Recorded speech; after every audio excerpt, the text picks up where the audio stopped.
Biblia en la primera carta a Pedro, 1 de Pedro capítulo 4, 1 de Pedro capítulo 4, versículo 12 al 19. 1 de Pedro 4, versículos 12 al 19. Amados, no se sorprendan del fuego de prueba que os ha sobrevenido, como si alguna cosa extraña les aconteciera, sino gócense por cuanto son participantes de los padecimientos de Cristo, para que también en la revelación de su gloria se gocen con gran alegría. Si son vituperados por el nombre de Cristo, son bienaventurados, porque el glorioso Espíritu de Dios reposa sobre vosotros. Ciertamente de parte de ellos Él es blasfemado, pero por vosotros es glorificado. Así que ninguno de ustedes padezca como homicida, o ladrón, o malhechor, o por entremeterse en lo ajeno. Pero si alguno padece como cristiano, no se avergüence, sino glorifique a Dios por ello. Porque es tiempo de que el juicio comience por la casa de Dios. Y si primero comienza por nosotros, ¿cuál será el fin de aquellos que no obedecen al Evangelio de Dios? Y si el justo con dificultad se salva, ¿en dónde aparecerá el impío y el pecador? De modo que los que padecen según la voluntad de Dios, encomienden sus almas al fiel Creador y hagan el bien. Muchos cristianos no han entendido lo que es la vida cristiana. Y uno de los ejemplos que la Biblia usa, o una analogía para comparar qué es la iglesia, es el matrimonio. Y en el matrimonio, muchos de ustedes que también están recién casados, tenemos siempre ideas de las telenovelas y fueron felices el príncipe y su amante, o su amiga, o su esposa, por los siglos de los siglos. Y viene la luna de miel, y se acaba la luna de miel. Y comienzas a descubrir, caray, ¿con quién me casé? O caray, yo no sabía, chiquita, que tenías ese genio. Y yo no sabía que eras tan flojo. Ni sabía que dejabas tus calcetines que huelen a queso manchego cuando te levantas de la cama. Y comenzamos en el matrimonio a salir de la burbuja y del mundo ficticio y fantasioso en el que creíamos que era casarse. Y no sabemos que el matrimonio es algo por lo cual toda la vida se tiene que luchar. Nunca habrá un matrimonio perfecto. Nunca habrá un hombre perfecto. Nunca habrá una mujer perfecta. Por eso el matrimonio es para dos discípulos de Cristo. Un hombre y una mujer que siguen a Dios, es como un triángulo, y mientras más sigue el hombre a Dios, Dios está hasta arriba y la mujer también. Mientras más seguimos a Dios, más cerca estaremos el uno con el otro. Bueno, la iglesia es lo mismo. Hay cristianos que les han hablado, no, la iglesia cristiana es Disneylandia, Reino Aventura, todo peace and love. Nunca va a haber problemas, nunca va a haber fricciones. Y cuando entramos a alguna iglesia o en las iglesias a las que ustedes han asistido, van a encontrar, ¿verdad?, que la iglesia es una mezcla de cizaña con trigo. Que la iglesia es un cuerpo de creyentes mezclados con personas que han entrado del mundo y que entre nosotros necesitamos entender que va a haber fricciones, malos entendidos, contiendas, que doña Pachita ya le hicieron cara de hamburguesa y no quiere regresar. Que porque en esa iglesia, muchos me dicen, es que en esta iglesia o en aquella iglesia a donde yo iba, no había amor. Y el problema está en eso, que entramos a la iglesia creyendo que todo es maravilloso y que estamos en un ejército. Somos soldados en un campo de batalla, en un mundo ocupado por el enemigo, donde nosotros vamos de paso, todo lo que construyamos, todo lo que invertamos en este mundo, se va a quedar. Y cuando este mundo sea destruido, lo único que va a sobrevivir son las almas. Son las almas. Y esta es la razón por la cual debemos vivir por las almas y poner como prioridad las almas que Jesucristo ganó en una cruz con su propia vida. Todos los cristianos vamos a experimentar pruebas. Vean ustedes aquí antes de Pedro se encuentra Santiago en el capítulo 1. Santiago era hermano de Jesucristo. Fue uno de los hermanos de Jesucristo, Santiago. Y él está escribiéndoles a los cristianos que comenzaron a ser perseguidos por el Imperio Romano. Y vean ustedes el consejo que Santiago comienza a delinear. Santiago 1, versículos 2 y 3. Hermanos míos, tengan por sumo gozo cuando se hallen en diversas pruebas, sabiendo que la prueba de vuestra fe produce paciencia. Sabemos entonces que todos nosotros vamos a ser examinados por Dios. Las pruebas, que son muchas, hay familiares pruebas en tu iglesia, en tu trabajo, con tus amistades, como matrimonio, con tus finanzas. Dios prueba el corazón. Y dice Santiago, no se sorprendan, no se maravillen de que de repente hay muchas pruebas.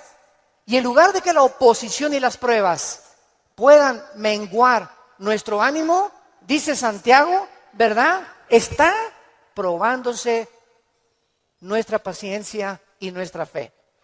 Vean ahora aquí, le damos vuelta a primera de Pedro, otra vez, capítulo 1.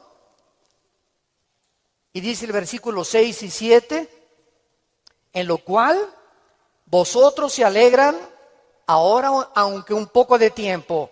Si es necesario, tengan que ser afligidos en diversas pruebas, para que sometida a prueba vuestra fe, mucho más preciosa que el oro, o sea, ¿por qué tiene que probar Dios nuestra fe? Porque es lo más valioso que Dios nos ha regalado. Lo más grande que tenemos es la fe. Y si queremos agradar a Dios, lo tenemos que agradar a través de la fe. Porque sin fe es imposible agradar a Dios.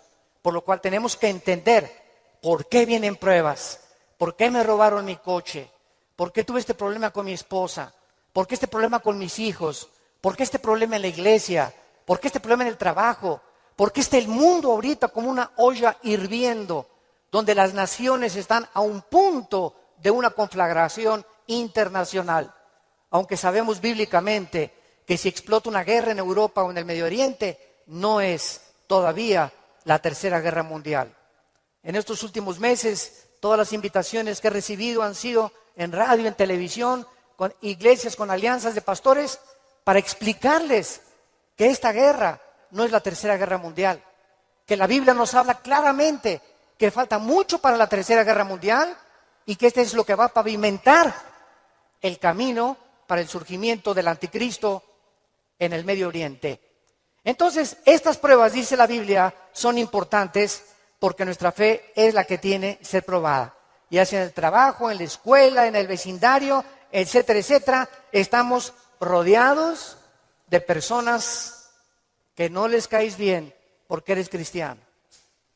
Estás rodeado de amigos que cuando les comienzas a decir que eres cristiano, te van a comenzar a perseguir y a burlar. Porque el mundo está bajo el control del maligno y nosotros vamos de paso nada más. Somos un ejército que venimos a resistir al mal. No nos mandó Dios a terminar con el mal. Nos mandó a resistir hasta que Cristo venga. Se acabarán entonces las guerras y podremos recibir las coronas de gloria. Ahora muy bien, en esta sección se nos advierte, en la de Primera de Pedro, acerca de otra prueba. Regresamos al capítulo 4, Primera de 4, versículo 12. Y esta prueba es especial. porque le llama el Espíritu Santo fuego de prueba. ¿Qué hace el fuego? ¿Qué hace el fuego? Purifica. El fuego purifica y saca el verdadero valor. Las pruebas que nos vienen a nosotros es precisamente cuando un maestro no te hace exámenes. ¿Cómo vas a ver el maestro si tú estás calificado para pasar a la preparatoria? Forzosamente tenemos que ser examinados, ¿verdad? Con pruebas. Ahora tú te puedes preguntar, ¿qué Dios no sabe si voy a pasar o no voy a pasar la prueba? ¿Para qué nos hace pruebas Dios? Los maestros, yo entiendo que es para saber el coeficiente intelectual o la intelectualidad o el conocimiento que tienen los alumnos. Pero Dios, ¿por qué nos prueba? ¿Cuál es la respuesta? Dios sabe lo que hay en tu corazón, pero Él quiere que nosotros sepamos lo que hay en nuestro corazón. Que descubramos a través de las pruebas cuánta maldad hay dentro de nosotros. Cuántas cosas hay dentro de nosotros que necesitan ser quemadas todos los días. Cuántas cosas hay dentro de nosotros porque aunque seamos cristianos, seguimos teniendo el potencial de ir en contra de las leyes de Dios. Por eso dice en Gálatas 5, las obras de la carne son esto y esto y esto: fornicación, adulterio, borracheras, drogadicto, hechicerías, ocultismo, etcétera, etcétera. Un cristiano puede caer en las cosas que él practicaba antes de que fuera cristiano, si el cristiano abandona a Dios. Y cuando descubrimos la maldad que hay dentro de nosotros, ¿qué podemos hacer? Gritar como Pablo en Romanos 7, miserable de mí, en mí no mora el bien que quiero hacer no lo hago, lo que no quiero hacer eso hago. Entonces encuentro que en mi mente me dice, no fumes, el cigarro te va a molar los dientes, la lengua, la faringe, el esófago, la tráquea, los pulmones, el corazón. ¿Y por qué sigo fumando? Veo otra ley. Mi mente me dice, estás mal, pero mi corazón me dice, hazlo. Y mi carne le gana a mi razonamiento. Y entonces Pablo dice, miserable de mí, y dichosos los que han descubierto esto. Oh Dios mío, ¿por qué volví otra vez a prender el canal de la pornografía? Yo no quería ver esa pornografía. ¿Por qué caí ayer con mis amigos y me emborraché la semana pasada? Soy cristiano, ¿por qué lo hice? ¿Por qué le grité a mi esposa como le debía haber gritado? No debía haberle gritado. ¿Por qué lo hice? ¿Y qué mal nos sentimos cuando comenzamos a descubrir esa maldad? Y qué buen síntoma es que digas, ¿por qué lo hice? Eso muestra que tenemos al Espíritu Santo, que nos está redarguyendo, que nos está diciendo, esto que hiciste está mal.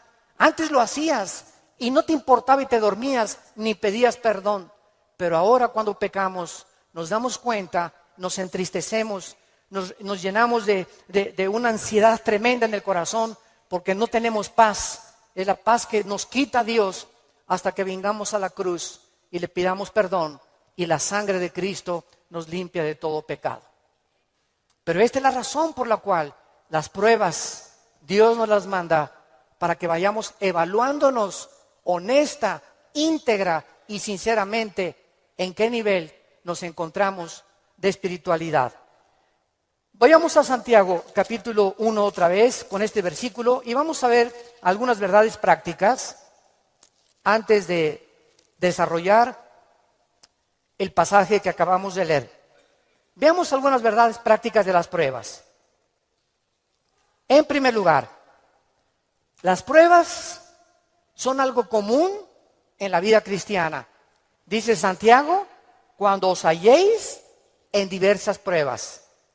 En segundo lugar, estas pruebas, van a venir en diferentes categorías. De repente, estás tranquilo, eres deportista, tomas vitaminas, estás perfectamente sano y te vas a hacer unos exámenes de sangre y las radiografías y la biometría hemática de sangre te dice el médico, tiene usted cáncer o tiene usted diabetes, o padece usted un problema, ¿verdad?, renal, etcétera, etcétera. En el momento que oímos esa noticia, toda nuestra vida cambia. En ese momento dices, ¿qué me está pasando? ¿Cómo me pudo suceder esto a mí? Fue una prueba de fuego. O de repente tu hijo cayó y chocó, o tu hija se mató, o tu esposo se murió, o se cayó tu casa, o se incendió tu coche. Nunca sabemos qué va a suceder el día de mañana. Entonces, tenemos que estar preparados para entender que estamos en un mundo donde somos vulnerables y donde cualquier cosa puede suceder y Dios lo va a permitir con un propósito siempre, siempre santo que va a resultar para un bien. Cuando oigas de ese accidente, de esa enfermedad y de ese problema, no lo entendemos. ¿Qué está pasando en la iglesia? ¿O qué pasó en mi casa? ¿O qué pasó con el gobierno? ¿O un golpe de estado? No entendemos cuando explota una bomba. Hay mucho humo y no se puede entender qué es lo que está pasando. ¿Qué verdad? No hay verdad. ¿Será mentira? ¿Será melón? ¿Será sandía? Y no es hasta que el humo se va, pasa una semana o 2 semanas, cuando comienzas a ver y a entender. Si tú en esa prueba, escúchame muy bien, durante esa prueba que estás atravesando, no te sueltas, pase lo que pase en tu vida. Si tú no te sueltas de Cristo, no te imaginas cómo Dios te va a bendecir, te va a fortalecer y vas a madurar espiritualmente como no te imaginas. ¿Qué se probó cuando te dijeron que estabas enfermo? ¿Qué se probó cuando oíste que te robaron tu coche? ¿Qué se está probando cuando perdiste el trabajo? Se está probando nuestra fe. ¿Cuánto confiamos en Dios? Cuando se va tu esposa o te abandona su esposo, ¿qué vas a hacer? ¿Te vas a recurrir a las drogas? ¿Te vas a emborrachar? ¿Vas a renegar contra Dios? ¿Para eso soy cristiano? ¿Me quitaron mi trabajo? ¿Por qué si yo diezmo regularmente me quitan mi coche? Dios, yo no lo entiendo. ¿Y por qué me corren de mi trabajo si sabes que tengo que mantener a mi familia? Dios está buscando que nosotros veamos nuestra reacción, porque nuestra reacción determina el nivel espiritual que tenemos de fe. Y es precisamente en esas pruebas, en esas reacciones, donde Dios sabe cómo vas a reaccionar. Vamos rápidamente a Génesis capítulo 22. En el Antiguo Testamento, y veamos la prueba de fuego que pasó a Abraham.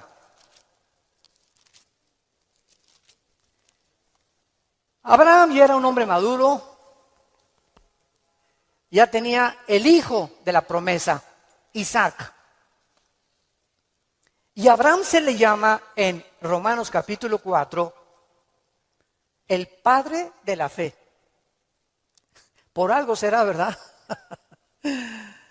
Por algo será, porque son las pruebas de fuego las que nos gradúan en el ejército de Dios.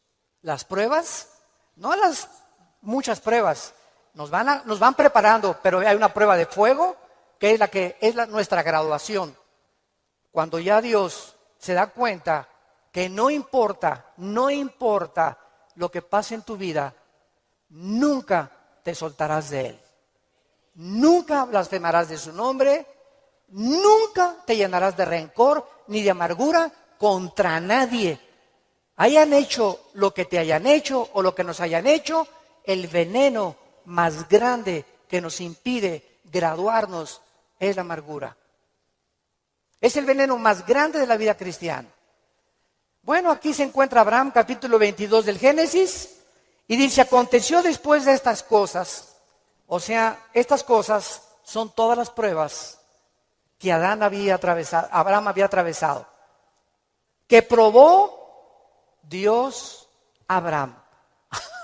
Abraham podría decir, ¿otra? Oye, ¿otra, Señor? ¿Es juego? O sea, ¿otra prueba? Pero Adán, quiero decirte una cosa, Abraham, esta prueba, ¿verdad? No te imaginas, va a ser la bendición más grande para tu vida y para 1000 generaciones después. A los que les interese la palabra prueba en el hebreo, es la palabra nasá, con H al final.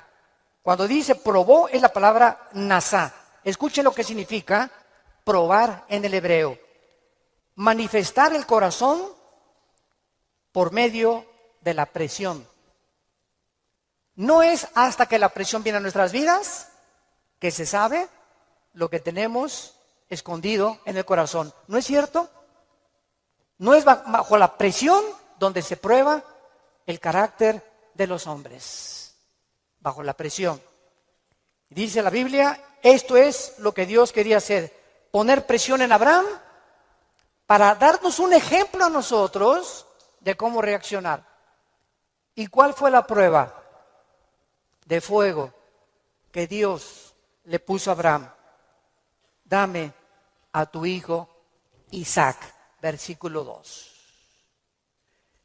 Señor, no te oí bien. Creo que me está fallando el oído. ¿Qué dijiste?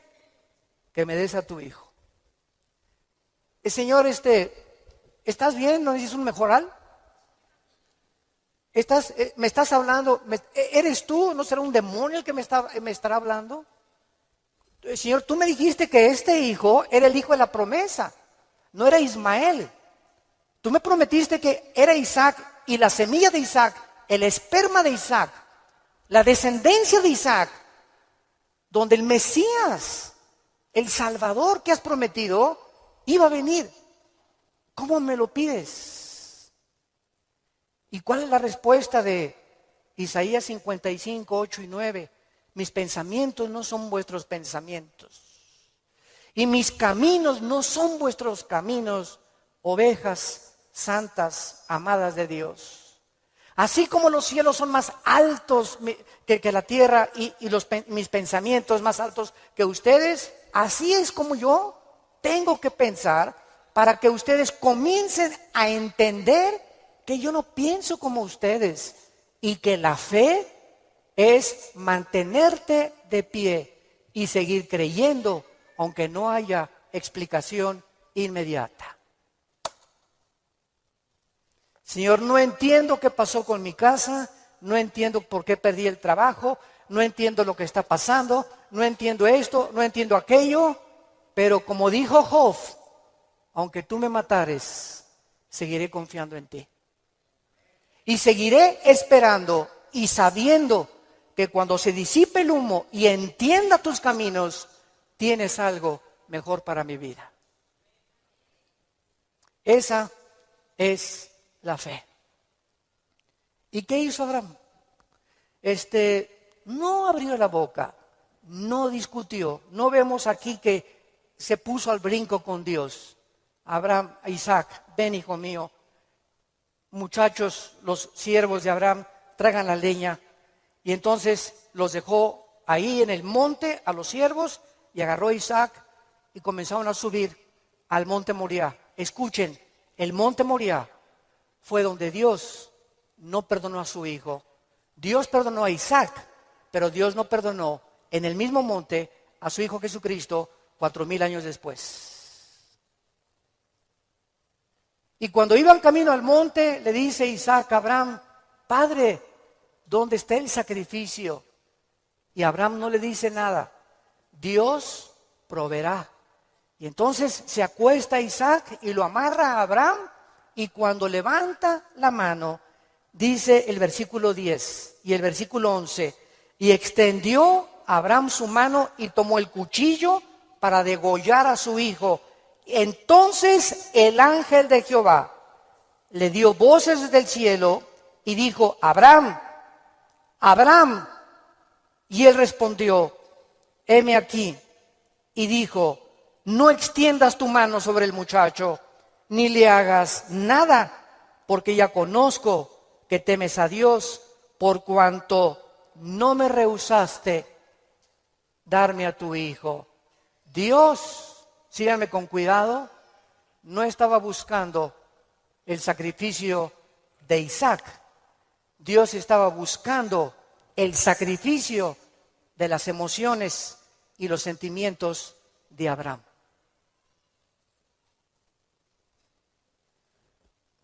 Abraham tenía que pasar la prueba de morir a sus emociones y a sus sentimientos y amar a Dios con todas sus fuerzas y con todo su corazón, escúchenme, más que a su hijo.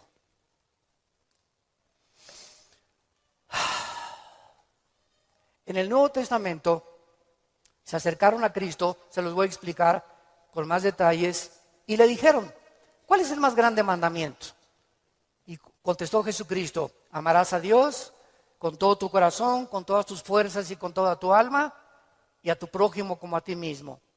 Muy bien, hace algunos años yo le pregunté, orando le pregunté a Dios, porque alguien, ¿verdad?, me metió una idea satánica, un ateo, en un hotel, me acuerdo que se acercó y me dice, oiga, señor Alducin, el Dios que ustedes adoran es un misógino, es un ególatra, es un Dios que solamente busca a Él, que nada más dice, ámame a mí con todo tu corazón, más que a tu esposa, más que a tus hijos. ¿Cómo puede ser eso posible? Me dijo este ateo.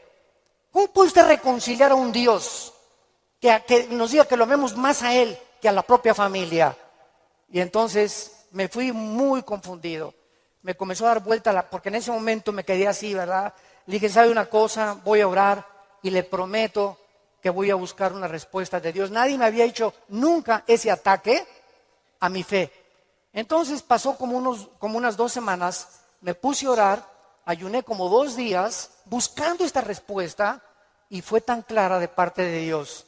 Y el Señor me mostró en la Biblia lo siguiente.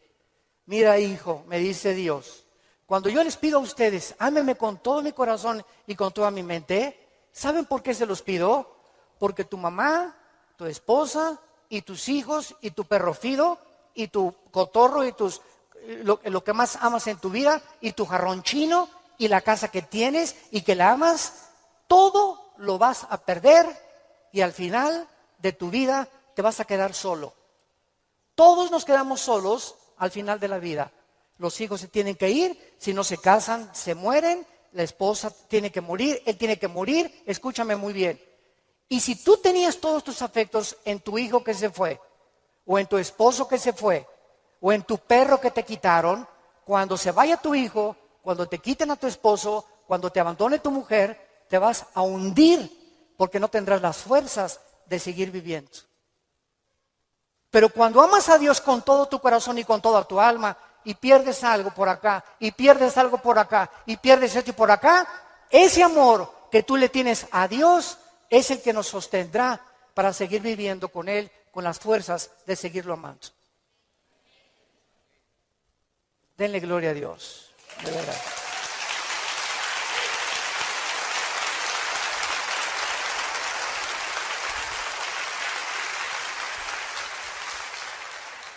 La fe es creer aunque no entendamos.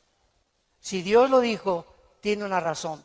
Detrás de cada mandamiento de Dios se encuentra la sabiduría de Dios. Cuando Dios le dice a los jóvenes, no forniquen ni tengan relaciones sexuales antes de casarse, gritan los jóvenes y protestan los jóvenes. ¿Nos quieres quitar la felicidad? ¿Qué tiene? ¿Así nos vamos a conocer mejor antes de casarnos? Pero detrás de esa prohibición que Dios tiene es el inmenso amor que Él nos dio desde la cruz.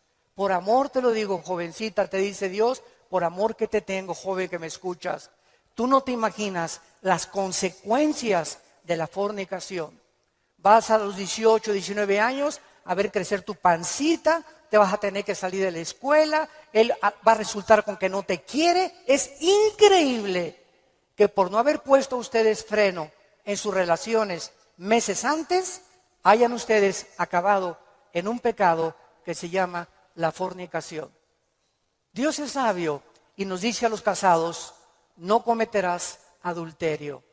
Dice Salomón en Proverbios 6, versículo 32, el que comete adulterio es falto de entendimiento, corrompe su alma el que tal hace. El que comete adulterio echa a perder su matrimonio, sus hijos, los celos, la infidelidad, que tarda años en poder levantarse. ¿Y todo por qué? Por tu ego, por tu orgullo, por tu vanidad. de querer irte con una muchacha más joven o con otro hombre sin tomar en cuenta a tu propia familia. Es el ego siempre el enemigo de nuestro Dios. Dios sabe por qué nos da las provisiones que nos da, porque nos ama y quiere lo mejor para nuestra vida.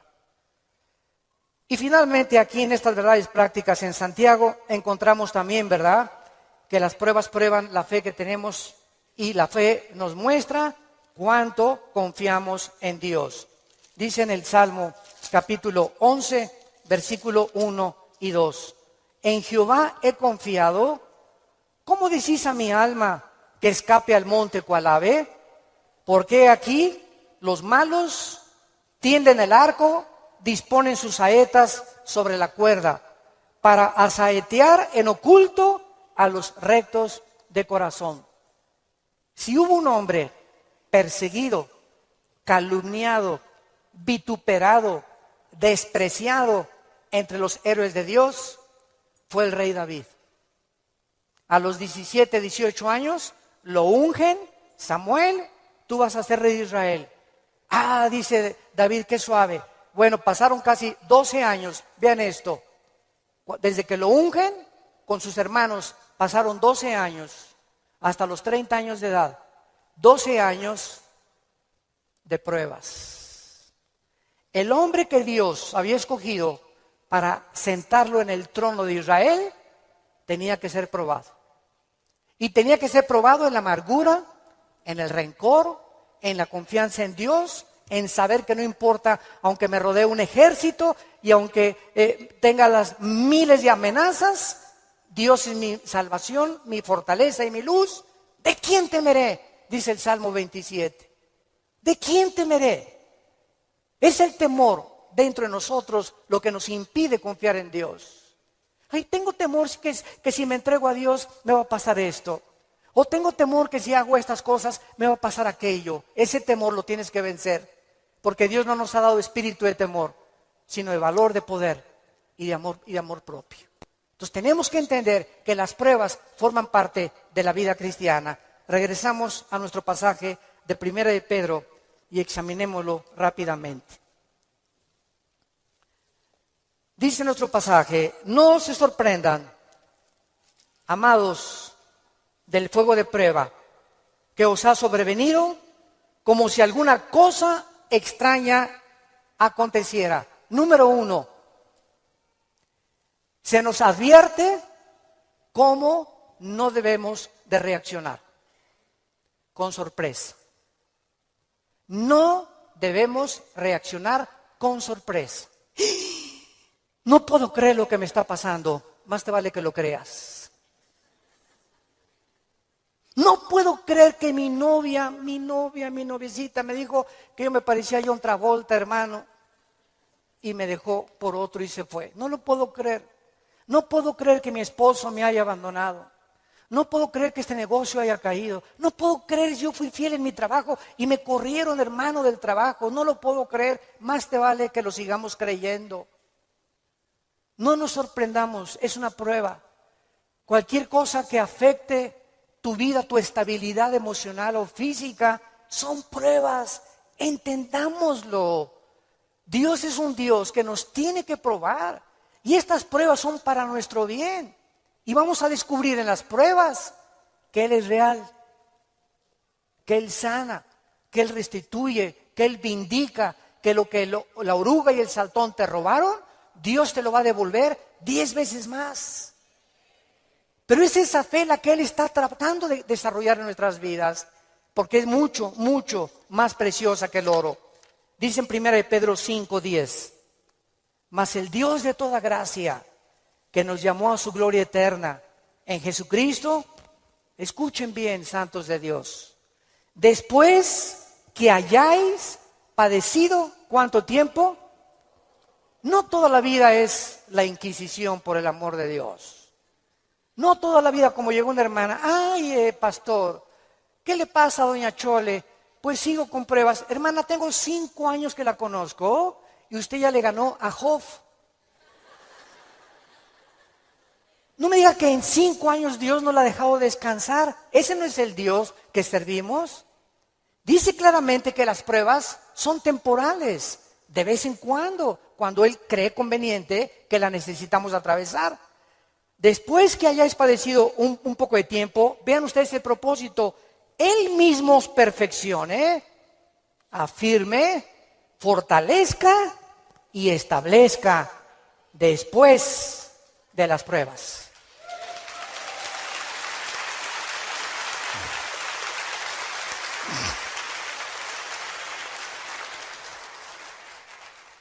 Ahora, veamos lo que tenemos que hacer.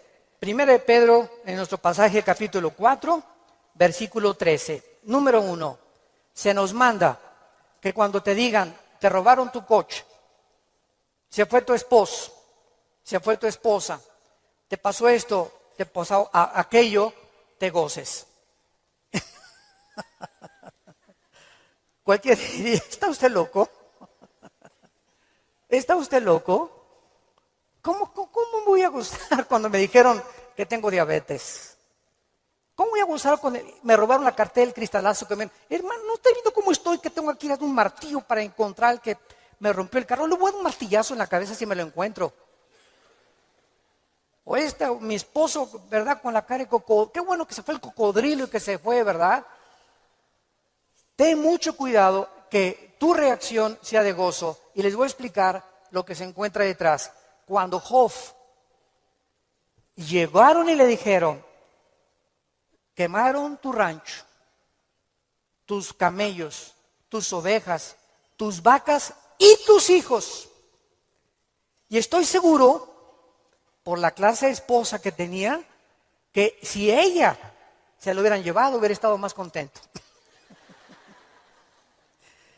Y a propósito, Dios se la dejó a ella. Yo entiendo cada vez más a mi Señor. No por ti, mi amor, Mi esposa no va a creer. Y entonces la esposa llega, ¿verdad? Y le dice a Job, maldícelo. Maldice a Dios. Y contesta Job y le dice a la esposa, vean la calidad moral y espiritual y de fe que tenía este hombre en Dios. ¿Qué acaso recibiremos de Dios solo lo bueno y no lo malo? Bendito sea el nombre de Dios, porque Él da y Él quita en su soberanía. Qué tremendo, ¿verdad?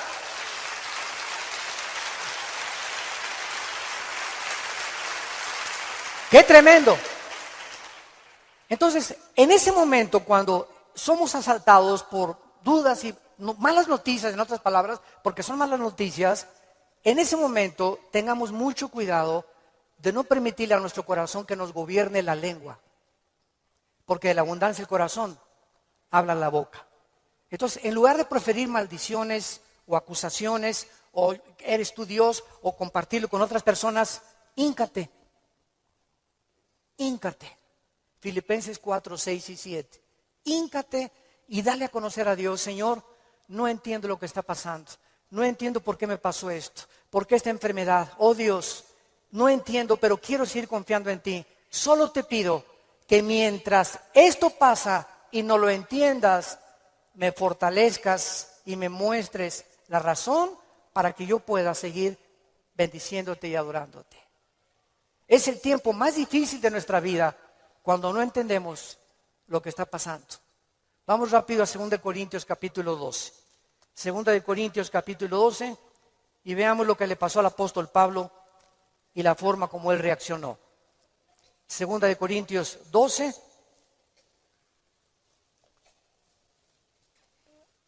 Pablo fue uno de los pocos hombres, junto con Enoc y Elías y el apóstol Juan, que subieron al cielo. En el Nuevo Testamento, Pablo y Juan fueron los dos únicos apóstoles que subieron al cielo sin morir.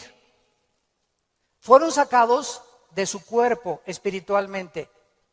Y Pablo lo llevó Dios al tercer cielo, donde habita Dios.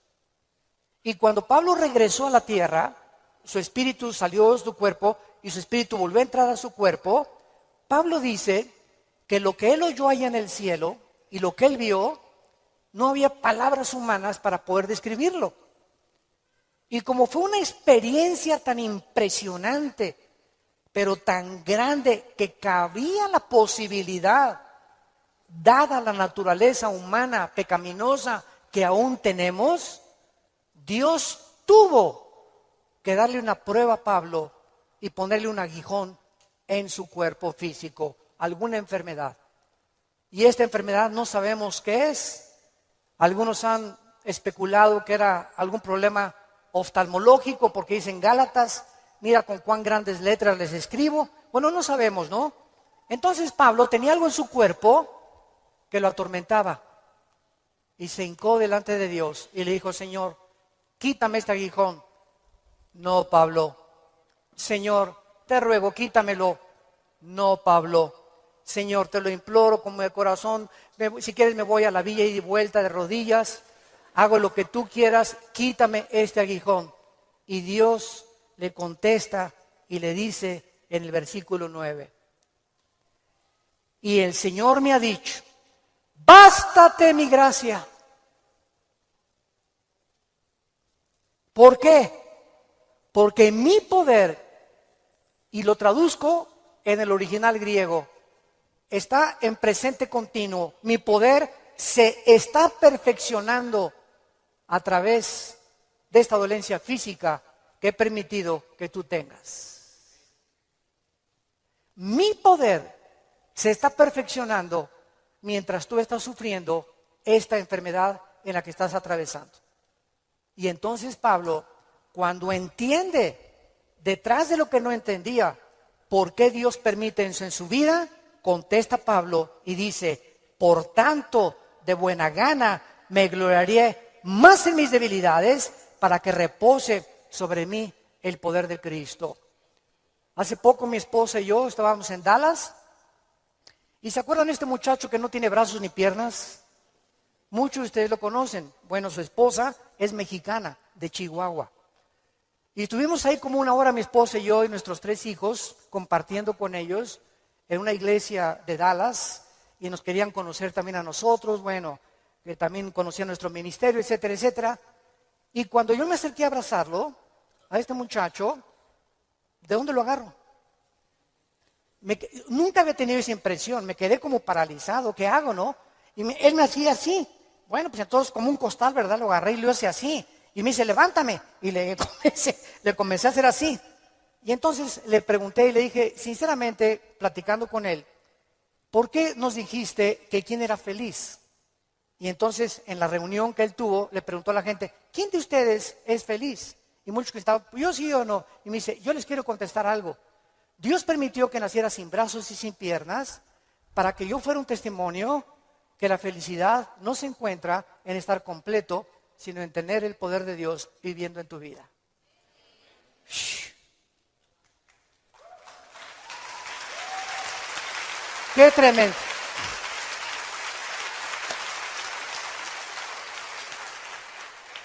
Mi esposa y yo nos bañamos de lágrimas. Tenemos piernas, tenemos brazos, tenemos casa, con flex, un carro, lo que sea, nuestros hijos, y estamos descontentos. Teniendo contentamiento, teniendo sustento y abrigo, estemos contentos porque estamos vivos.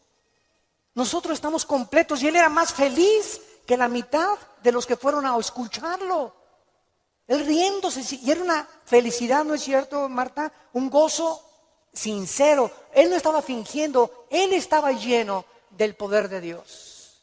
Y transmitía en sus ojos esa paz, ese contentamiento, esa aceptación. Él dijo que a los 12 años se quiso suicidar porque todavía no había aceptado a Cristo.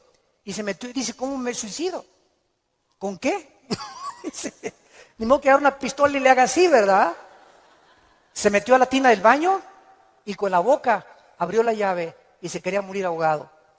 Y cuando estaba el agua subiendo, muchos de ustedes que ya no han oído su testimonio, yo lo traigo grabado en mi iPhone, dice que en ese momento dijo, si yo me quito la vida, nunca podré compensarles a mis padres y los haré culpables a mis padres porque siempre se lamentarán porque yo nací así y si hay un Dios, nunca conoceré el propósito por el cual permitió que yo naciera sin brazos y sin piernas. Y apagó la llave y le dijo, yo no entiendo, al año se convierte a Jesucristo. Y ha ganado millones de almas. Dios dicen que hay uno entre 15 o 20 millones de seres humanos que nacen así. A este muchacho Dios lo escogió Dios para dar un mensaje al mundo. La felicidad no está en el dinero, ni en tener salud, ni en tener casa, ni en tener vehículos, sino si tú tienes a Jesucristo y la paz de Él que sobrepasa todo entendimiento.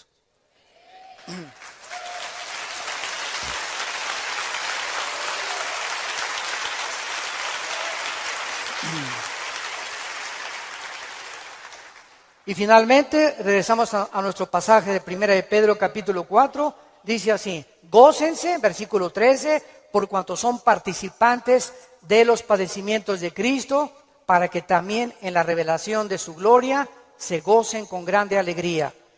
En penúltimo lugar, las pruebas nos están haciendo parecernos más a Jesús. Porque es precisamente en las decepciones, en las desilusiones, en las traiciones, en la persecución, en el abandono de tu esposa, en la muerte, etcétera, etcétera, en todas estas cosas que forman parte de la vida, donde comenzamos a entender que no nos sorprendamos, estamos en un mundo muy feo, donde el pecado abunda.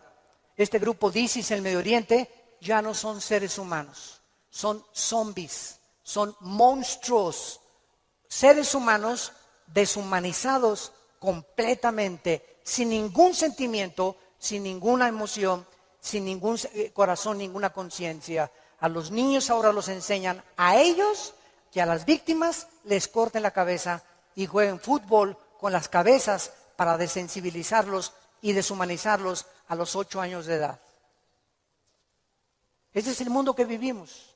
¿Nos sorprende? No nos sorprende, porque la Biblia dice, 2 Timoteo 3, vendrán tiempos feroces, peligrosos, hombres amadores de sí mismos, donde no les importará absolutamente nada más que su ego y su propia vanidad, y el imperio y el espíritu de control. Todo espíritu que quiera controlar y dominar a los demás es un espíritu de brujería. ¿Se acuerdan a Cristo antes de morir? Que llegan los hijos de Zebedeo con la mamá. Oye, cuando vengas, quiero que mi hijo Pancho y Pancholín se sienten junto a ti. A este nómbralo ministro de Hacienda y procurador de la República. Y entonces Cristo, viendo que sus discípulos estaban a punto de morir crucificados, estaban buscando posiciones de liderazgo y de control y de autoridad. Y les dije, Cristo, eso los reyes de la tierra, los gobernantes buscan estas cosas, dominar y controlar a los demás. Y esta es la razón de tantas dictaduras, de tantos gobiernos estatistas y totalitarios, personas que quieren seguir gobernando y tener el control de las gentes, pero en ustedes no debe ser así. Y Cristo nos da el secreto. El que quiera ser grande de todos nosotros, lávele los pies a los demás. Sea siervo de los demás. No busques grandezas para ti, busca servir. Porque el más grande entre nosotros siempre será el que siga las pisadas de su maestro. Gracias por tu palabra, Señor, en esta mañana. Gracias, Señor, porque si somos vituperados en el nombre de Cristo, somos bienaventurados. Así que ninguno de nosotros padezca como homicida o ladrón, o que las pruebas que tengamos sean por nuestros pecados. Pero si padecemos como cristianos, no nos avergoncemos. Glorifiquemos a Dios por ello. Encomendemos toda nuestra causa a Dios, porque Él es soberano. Nunca nos dejará y nunca nos desamparará. Bendecimos, Padre, a todos nuestros enemigos. Bendecimos a los que nos calumnian y contienden contra nosotros. Te damos las gracias por estas pruebas, porque está probando lo que hay en nuestro corazón. Si no perdonamos 70 veces 7, no hemos crecido en la gracia y el conocimiento de Jesucristo. Si hay alguna persona en esta mañana que aún no tiene a Jesús, que aún no tienes este corazón que Dios quiere que tú tengas, esta comprensión de la vida espiritual y de lo que es la iglesia y el cristianismo, ven a la cruz, entrégale tu vida diciéndole estas palabras, ahí con todo tu corazón: Señor mío y Dios mío, te pido perdón por mi vida, por mis pecados, por mi rebelión a mandamientos que antes no entendía. Ahora sé que tus pensamientos son inmensamente mucho más grandes que la forma como yo creo que tú debes de ser. Tú me creaste y me hiciste nacer con un propósito en la vida. Gracias por la salud que tengo en este momento, por el matrimonio que tengo, por los hijos que nos has dado, por el fruto que traigo en mi vientre, por la casa que tenemos, por todo lo que nos rodea, por el agua, por la luz, las montañas, los cambios de clima. Te bendigo, Señor, haberme puesto en este planeta donde te puedo conocer. Creo que en la cruz pagaste con tu sangre por mi vida y mis pecados. Y te pido, Jesús, porque creo que a los 3 días resucitaste de los muertos, que entres a mi corazón como mi Señor y mi Salvador. En el nombre de Jesús.